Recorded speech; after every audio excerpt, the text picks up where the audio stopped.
My name is Riley, now 27, narrates her life with poignant clarity, contrasting her journey with that of her younger sister, Ruby. Born and raised in a quaint rural town, Riley's family life was defined by uneven parental treatment that favored Ruby. Despite this, Riley grew up surrounded by her grandparents, parents, and sister in a house that often echoed with unfair comparisons. Ruby, 7 years Riley's junior, was the family's darling, her every wish prioritized, her every achievement celebrated. She attended a prestigious university and excelled in sports, while Riley, with only a high school diploma, ventured into the world of web design. Riley's parents showered Ruby with attention and expensive gifts, especially on her birthdays. Riley's birthday, however, often went under-celebrated, merged with Christmas festivities, and her gifts were uninspiring study materials. Riley recalls how her parents' unequal treatment extended to their extracurricular activities. While they never missed any of Ruby's soccer practices or games, they overlooked Riley's tennis matches, including her final one in middle school. This neglect painted a stark picture of disparity between the sisters, though Ruby often tried to bridge the gap with her encouragement and small acts of kindness, like the bouquet of flowers she gave Riley after her last tennis match. Their grandparents occasionally stepped in, attempting to temper the parents' blatant favoritism with pleas for more balanced affection, but their passing left Riley without their supportive presence. Over time, even Ruby, who had always been supportive, reduced her defenses of Riley under the weight of their mother's growing disapproval. As the financial strains of life without their grandparents' support came to light, Riley was forced to abandon her dreams of studying design in college. Instead, she took an office job at a small design firm, far from home but aligned with her passion for design, creating websites for women-centric services like hair and nail salons.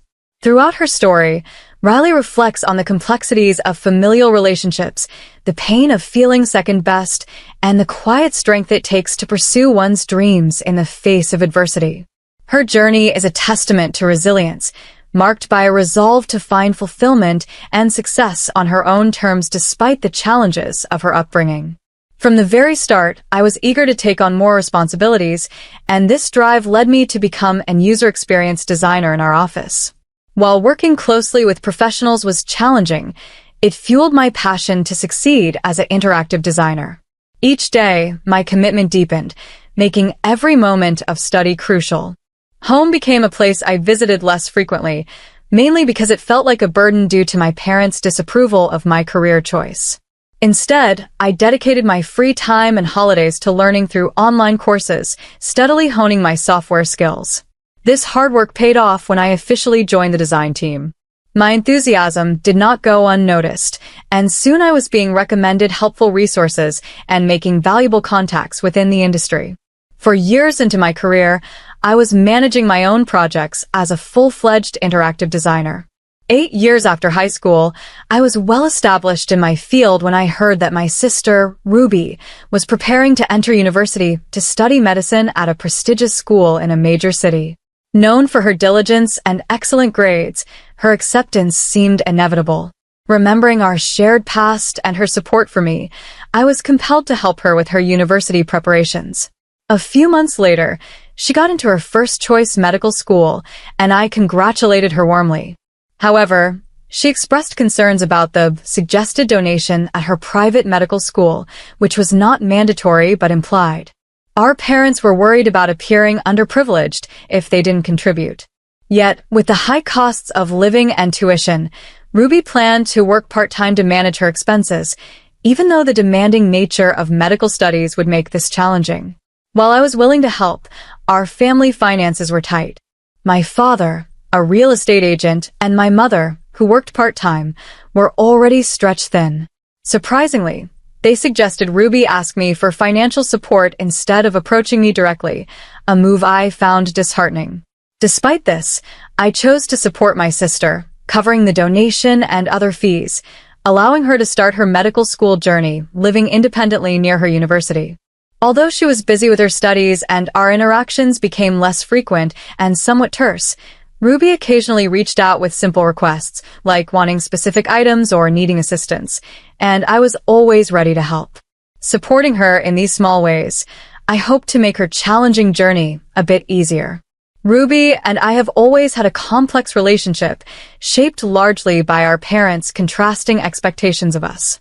Although we sometimes shared meals, Ruby remained distant, often absorbed in her smartphone rather than engaging in conversation.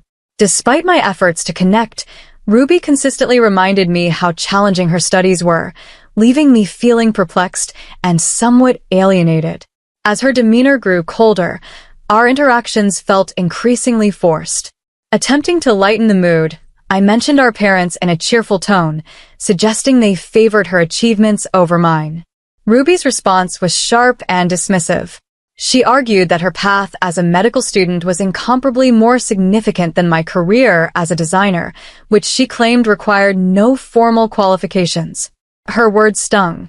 She insinuated that anyone could learn design online, diminishing the effort I put into my craft daily. Her critical tone escalated as she echoed our parents' harsh comparisons. They praised her potential as a future doctor while dismissing my choices, not even recognizing the dedication involved in my work. This long-standing disparity in their support had ingrained a sense of superiority in Ruby, which she didn't hesitate to express. Feeling overwhelmed by her harsh words and our parents' evident favoritism, I found myself speechless and disheartened. Ruby, misinterpreting my silence for tears, gave a brief, condescending smile and left the table. Living on her own and surrounded by peers who never witnessed her earlier life, Ruby seemed to fully embrace the praise she received at university. She was constantly reminded of her prodigious nature, which only reinforced her dismissive attitude towards me. This dynamic persisted into the holidays when we both returned home. Despite her busy schedule, Ruby hadn't visited since starting university, and upon our return, our parents' focus was entirely on her, leaving me feeling more overlooked than ever.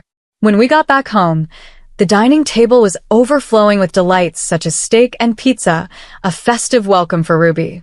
That evening, a diverse crowd of neighbors, family, and Ruby's schoolmates from town assembled to celebrate. Ruby, visibly thrilled by the ambience, started to boast quite loudly. Mom always says I should visit more often, but my university is highly regarded, especially the medical program. It's incredibly challenging. With all our group projects, it's not like I can just take off whenever to chill at home. There's always something happening, and everyone reaches out to me, which can be quite overwhelming. I excused myself under the pretense of cooking, retreating to the kitchen.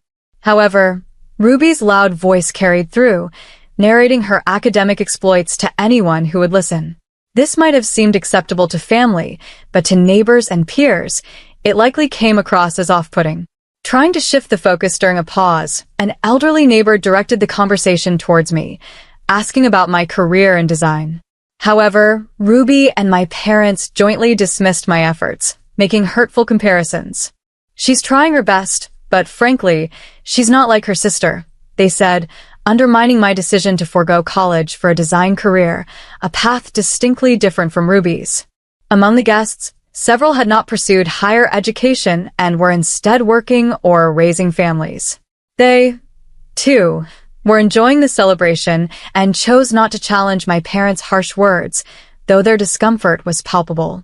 Feeling increasingly alienated, I was about to leave quietly when Ruby called out, "You seem to come home quite often, Riley." "I'm thriving at university, so I'm not embarrassed." "Maybe you're this bold because you don't really care."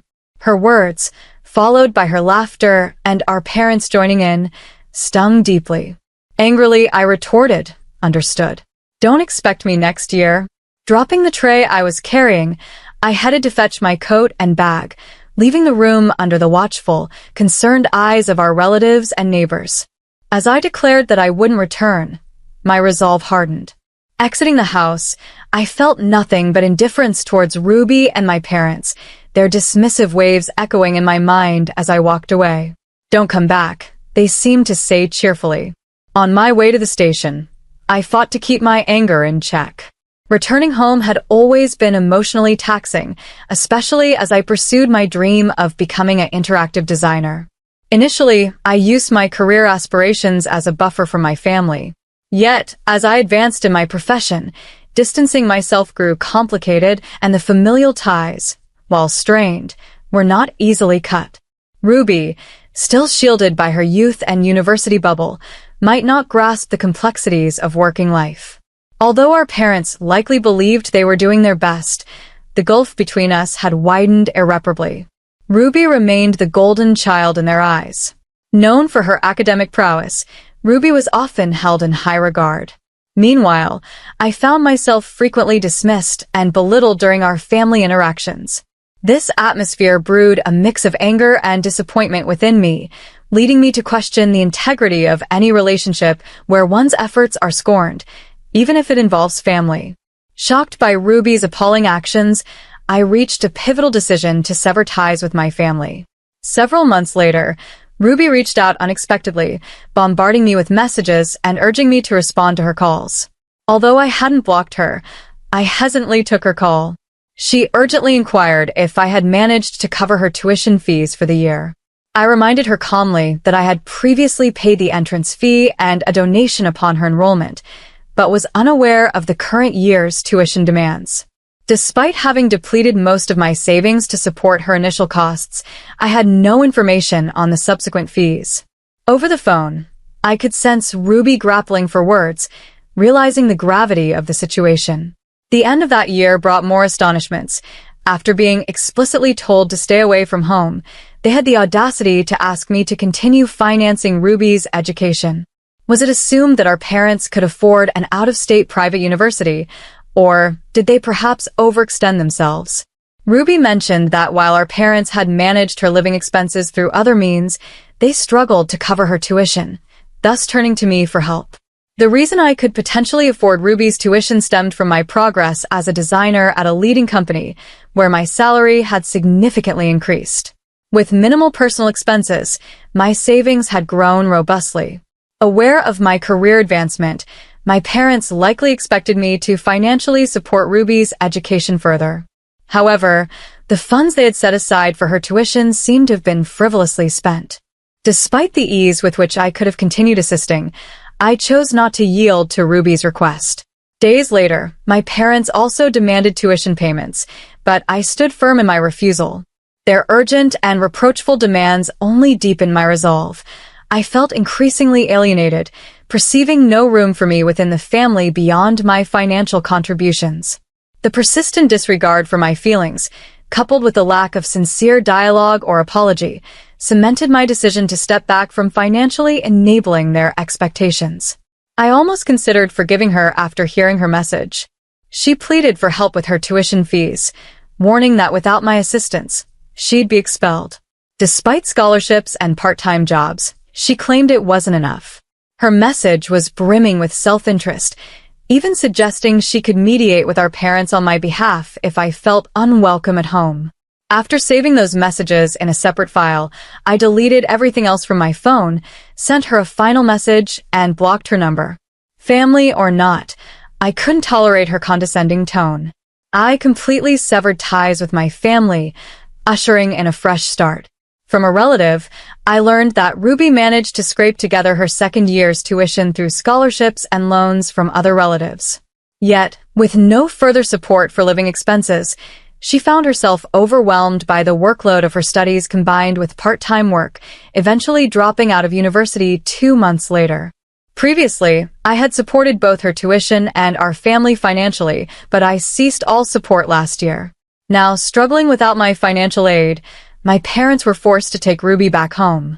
Despite her academic potential, the lack of funds made further education impossible. Instead, she retreated into video games, her frustrations often erupting at night. By chance, I saw my parents once. They looked worn and defeated. Neighbors, feeling awkward, rarely spoke to them. My father, stressed, committed an indiscretion on his commute and was detained by fellow passengers. He avoided charges through a settlement, but had to resign from his job, adding to the family's financial strain. My mother tried to find work, but found it challenging with her limited experience.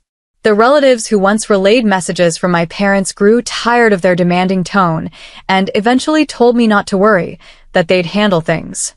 I've since moved on, focusing on building a career in design. I've been selected for a major project that promises to elevate my professional reputation. Motivated by this opportunity, I'm also preparing to take university entrance exams and considering studying business management. As I face these new challenges, I'm filled with excitement for what the future holds. Meanwhile, back home, without any community support, my father and Ruby's situation seems increasingly dire.